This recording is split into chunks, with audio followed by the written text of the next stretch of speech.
Olá pessoal, tudo bem com vocês? Hoje a nossa revisão é sobre conjuntos numéricos. Então roda a vinheta.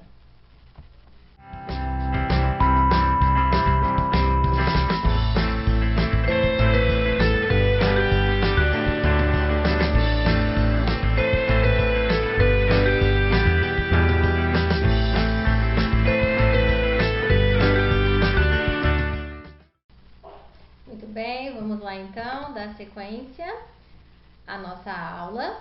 Bom, vamos lá. Conjunto numérico é um conjunto de números, um grupo de números, tá? Então eles são separados e organizados por características comuns, tá? Então cada grupo de números tem uma característica diferente, por isso que ele pertence a um grupo diferente do outro. O primeiro conjunto numérico é os números naturais, que é aqueles que são naturais da gente pensar, né? Os positivos que começam no zero e vai para o infinito, ok?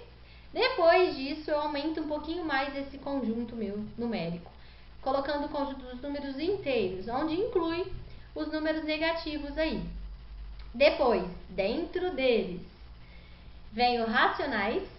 Então, o conjunto dos números racionais, quem pertence a eles? Os naturais, os inteiros. E o que eles têm de diferente? Além de ter o positivo e o negativo, são os números com vírgula, frações ou dízimas periódicas. Ok? O conjunto dos números racionais ele é representado pela letra Q por conta da palavra quociente, que é o resultado de uma divisão, ou a divisão entre dois números, tá? Quando eu divido dois números, eu posso ter um número inteiro, um número com vírgula, uma dízima periódica ou até mesmo uma fração. Se eu não quiser fazer a divisão, eu posso reduzir ela até numa fração irredutível, certo? Depois disso, vem o conjunto dos números irracionais. Quem são os irracionais? São aqueles decimais infinitos, né, que não tem fim, não tem período também. Então, o π, por exemplo, é 3,14 e vai para o infinito. O φ e todas as raízes quadradas de números primos. Então, o 2, o 3, o 5, raiz de 7, raiz quadrada de 7, raiz quadrada de 11. São todas as raízes quadradas que não são exatas, então elas são números irracionais, ok? Coloquei até aí alguns números. E depois vem o conjunto dos números complexos, que são os imaginários.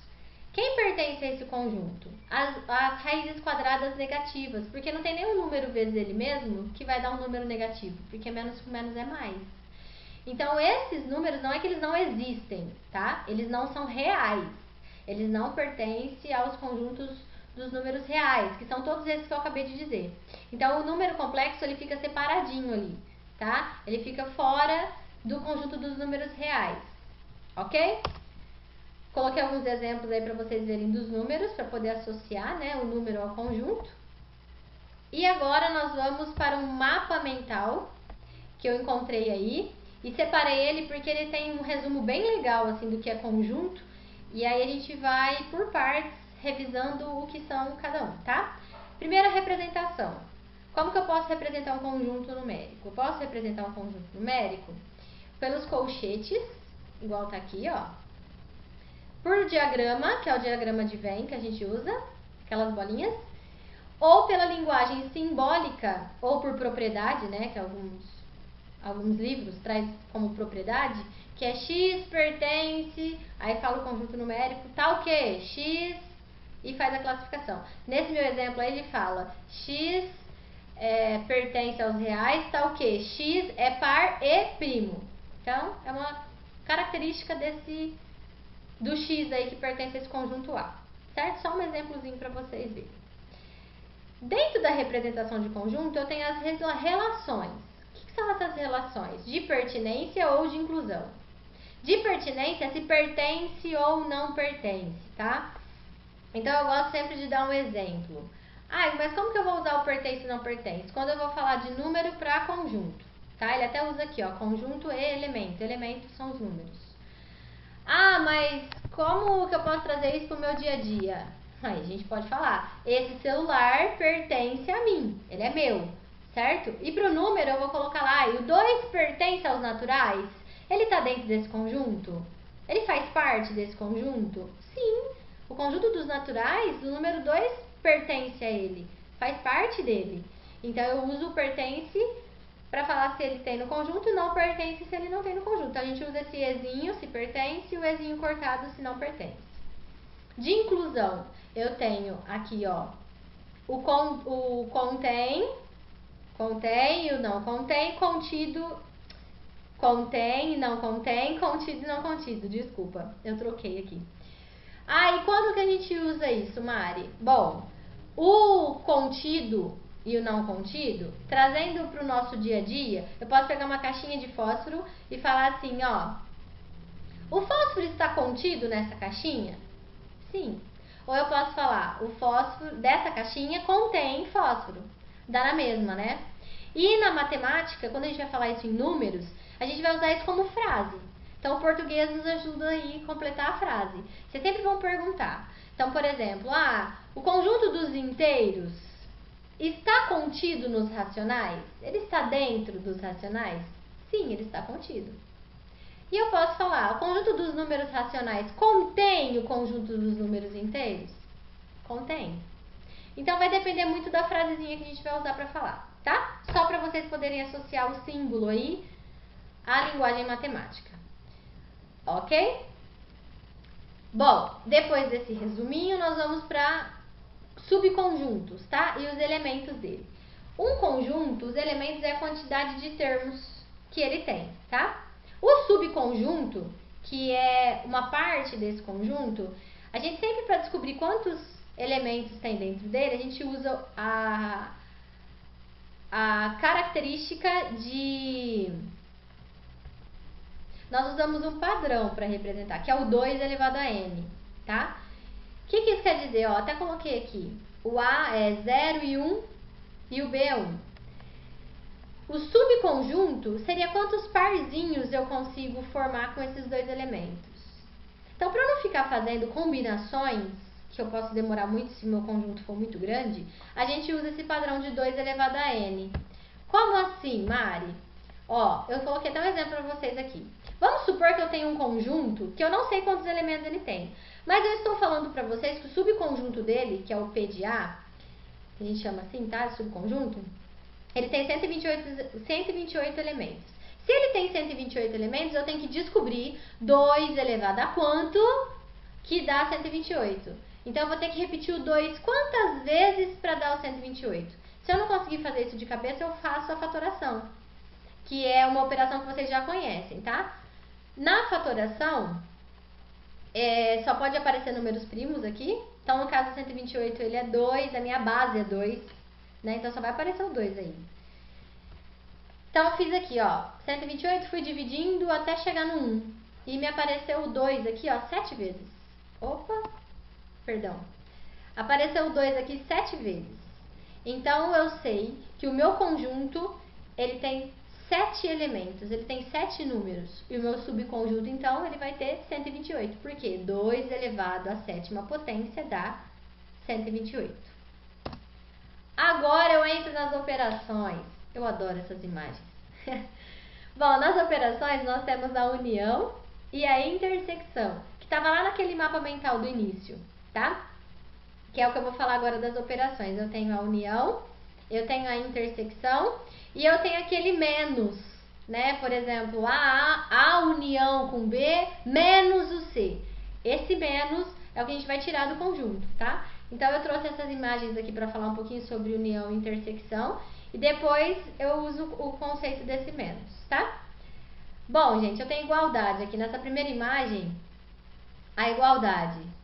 Calvície de formas diferentes, né? Aqui eu tenho um calvo de uma forma, e eu tenho um calvo de outra forma. Embaixo eu vou usar a intersecção. Então, se eu tenho esse cara aqui, ó, o primeiro cara, e a intersecção como segundo, eu vou pegar o que eles têm em comum. Então, falta cabelo nesse aqui de um lado, o outro falta cabelo do outro. Se eu pegar o que repete, a careca de um com a careca do outro, eu tenho um cara totalmente careca. E a união é unir o que eles têm, tá? Então, embaixo, um tem cabelo só no meio, o outro tem cabelo só do lado. Se eu unir, eu tenho uma pessoa com a cabeça completinha de cabelo. No meu exemplo aqui do lado, ó, eu tenho um moço de cabelo sem barba. Depois eu tenho esse moço sem cabelo e com barba. Se eu fizer a união dele, eu vou ter um cara com cabelo e com barba. Se eu fizer a intersecção deles, eu vou ter um cara sem cabelo, careca, totalmente careca e sem barba.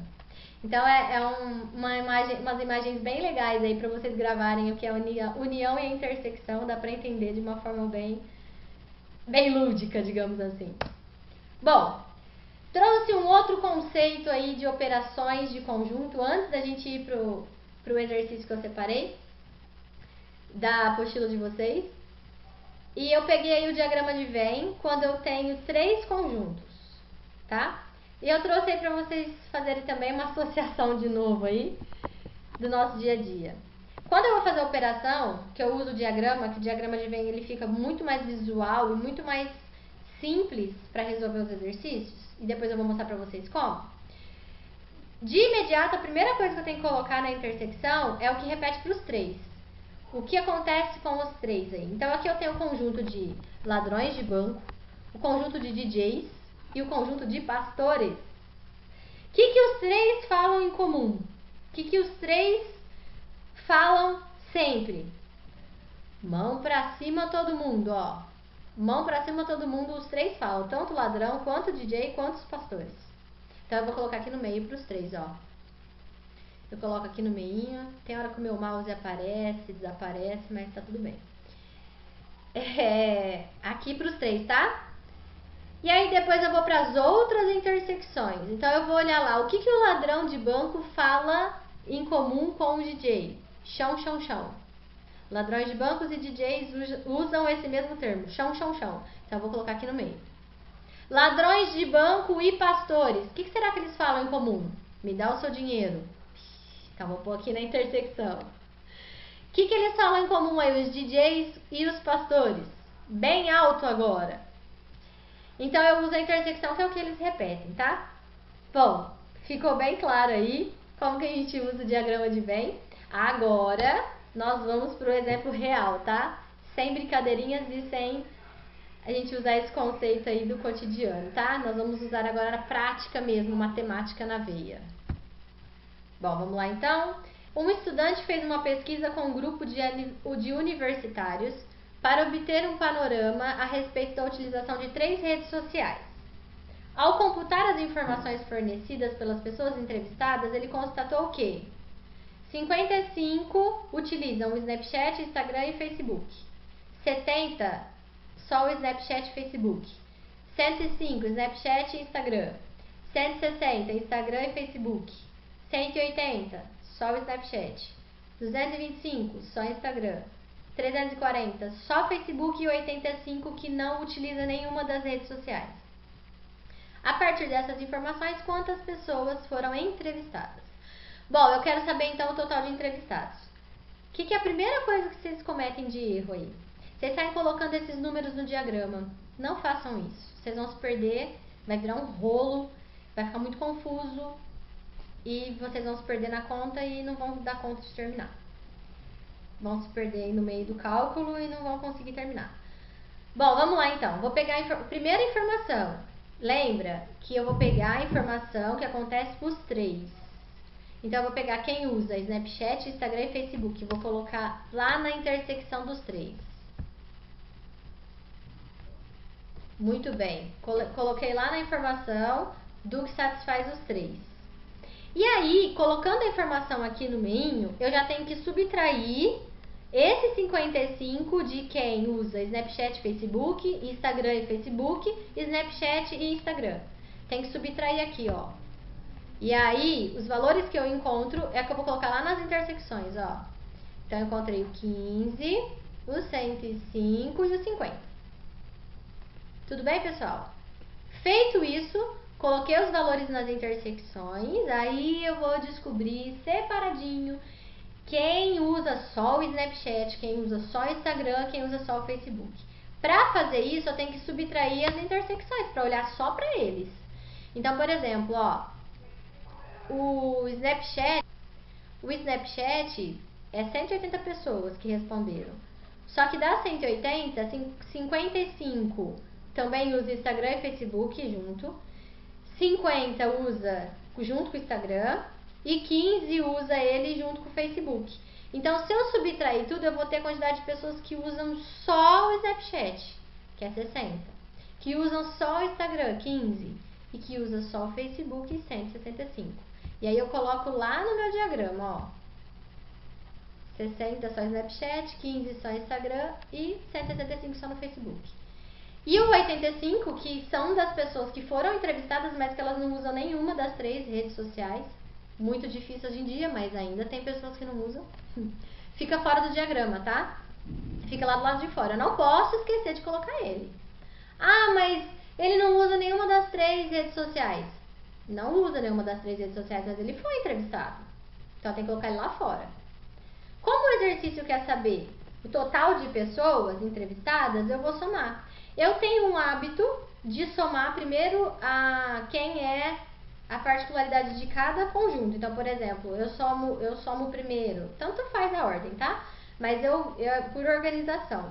Eu gosto de somar primeiro. Que nem eu coloquei aqui, ó. Quem usa só o Snapchat, depois quem usa só o Instagram, quem usa só o Facebook. Depois, aqui, ó, eu somei as intersecções. 50, 55, 15 e 105, que dá 225. Mais esse 85 que tá aqui fora, ó. Então, esse 85 que tá aí fora, eu vou somar ele depois. Então, dá um total de 550 pessoas entrevistadas. Vocês perceberam a diferença? Se eu sair colocando todas as informações no diagrama, eu faço uma confusão. Ah, mas eu faço a continha de menos do lado e coloco aí. Depois você não sabe qual que é a subtração e qual que é o valor real, tá? Então, faz separadinho. Pode fazer do lado as continhas de menos, mas deixa eu pôr no diagrama só o resultado das subtrações. Beleza, pessoal? Vamos pro próximo exemplo. O próximo exemplo é a continuação aí da apostila. E eu peguei um exercício que estava lá, que tem intervalo, porque vocês têm um pouquinho de dificuldade para interpretar esses intervalos aí, né? E aí eu montei ele em forma de colchetes aí, pra lembrar um pouquinho bolinha aberta, bolinha fechada, né? Bom, a gente usa o conceito de bolinha fechada quando eu estou incluindo o número no meu intervalo. E bolinha aberta quando eu não estou incluindo, tá? Então, eu escrevi o conjunto A em forma de colchetes, que é da onde ele começa e da onde ele termina. Intervalo fechado estou incluindo, intervalo aberto não estou incluindo. Então, o conjunto A ele vai do menos raiz de 3 até o 4,99999, porque o 5 não está incluído. O B é do 0,1 até o infinito, porque o 0 não está incluído aí. O conjunto C, o x é maior que menos 1. Então, ele vai um pouquinho para frente do menos 1 não está incluído, e vai até o 8. Como ele é menor ou igual a 8, tem o sinal de igual aí, eu estou incluindo ele no conjunto, então bolinha fechada. E o D, que ele vai aí de... E o D aí, né, que o x é maior que 1, menor que 9. Não tem o sinal de igual, então eu não, é bolinha aberta, eu não vou incluir eles no conjunto, né? Então o meu intervalo vai de 1,1 até 8,9999, tá? Não incluo nem o 1 nem o 9, tá? É entre eles, são os números que estão entre eles. Desenhei isso graficamente ou geometricamente, né? Pra vocês, que ficou muito bonito, por sinal. Olha só que coisa linda. Coloquei pra vocês poderem ter a visualização aí da onde até onde vai, tá? Esses risquinhos vermelhinhos aí, tá dizendo que inclui todos os números, porque é conjunto dos reais, tá? O x pertence aos reais, então é todos os números. Então tem infinitos números aí no meio dos intervalos, entre os intervalos, ok? E aí eu fiz também uma linhazinha azul aí pra vocês verem onde começa, onde termina, pra ficar melhor pra resolver. E aí ele quer que eu assinalo as informações que forem corretas, tá? Eu coloquei um F de falsa e um V de verdadeira, mas vocês marcam um xizinho aí, ok? Vamos na primeira afirmação. A união com D. Então, eu vou unir o A com D. O A, ele começa no menos raiz de 3 e o D termina no 9. Então, vai do menos raiz de 3 até o 9. Certo? Menos a intersecção de A e D, o que repete no A e no D.